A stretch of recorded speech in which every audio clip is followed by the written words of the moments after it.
Namaste Vidya, Khushro Vidya. Myself JVN Dr. Barkha Khurana, and today we'll be discussing on the topic hip joint. We'll discuss about the kinesiology and biomechanics of the joint, that is hip joint. And this is important for the students of BPT 4th semester, DPT 4th semester and DPT plus BPT 4th semester. So let's start with the hip joint. If we see this joint, this is both mobile and stable. It has strong bones, it has powerful muscles and very strong ligaments. The depth of acetabulum, narrowing of mouth by acetabulum provides great stability. There is a length and obliquity of neck of femur. Now the mobility is due to the long neck, which is narrower than the diameter of the head. The angulation in relation to the shaft is in two planes, that is sagittal and coronal. The neck shaft angle at birth is 140 degrees, whereas in adults it is 120 to 135 degrees. Now this is anteverted to 40 degrees at birth, and in adults it is 12 to 15 degrees. The long axis of acetabulum points forward 15 to 20 degrees, anteversion, 45 degrees inferior inclination. The axis of lower limb, if we see that, the mechanical axis, the line passes between center of hip joint and center of ankle joint.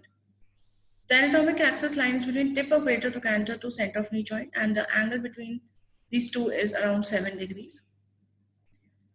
If we see about the lever, it is a first order of lever where the fulcrum is hip joint, and forces that are acting on both sides are body weight and abductor tension. If we come to the biomechanics part, to maintain stable hip, torques produced by the body weight is countered by abductor muscle pull. The forces acting across hip joint are body weight, abductor muscles force, and joint reaction force. Now, what exactly joint action force is? It is defined as force generated within a joint in response to forces acting on the joint. In the hip, it is the result of the need to balance the moment arm of the body weight and abductor tension. It maintains the level of the pelvis. Now, if you want to calculate the JRF, or that is your joint reaction force, body weight plus abductor force, and JRF is always higher than the body weight.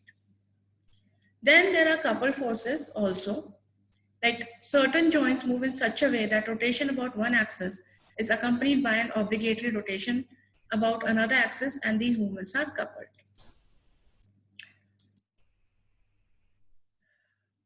When a person is walking or using a cane, generally we advise a patient, if he's having knee joint pain or osteoarthritis or has a fracture, we ask the patient to carry a cane or a walking stick. So what is the function of this? What is the use of cane or walking stick?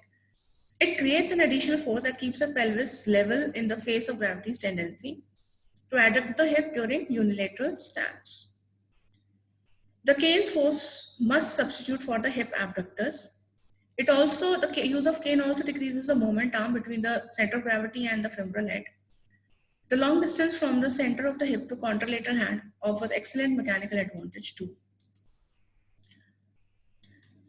So this is all in your biomechanics of hip joint. In next session, we'll discuss about the pathologies that are involved and how we can correct those biomechanically. This is all. And if you have any doubts, just comment it in the inbox. And this session is digitally powered by Digital 2.0 Jyoti Vidyapith Women University. Thank you.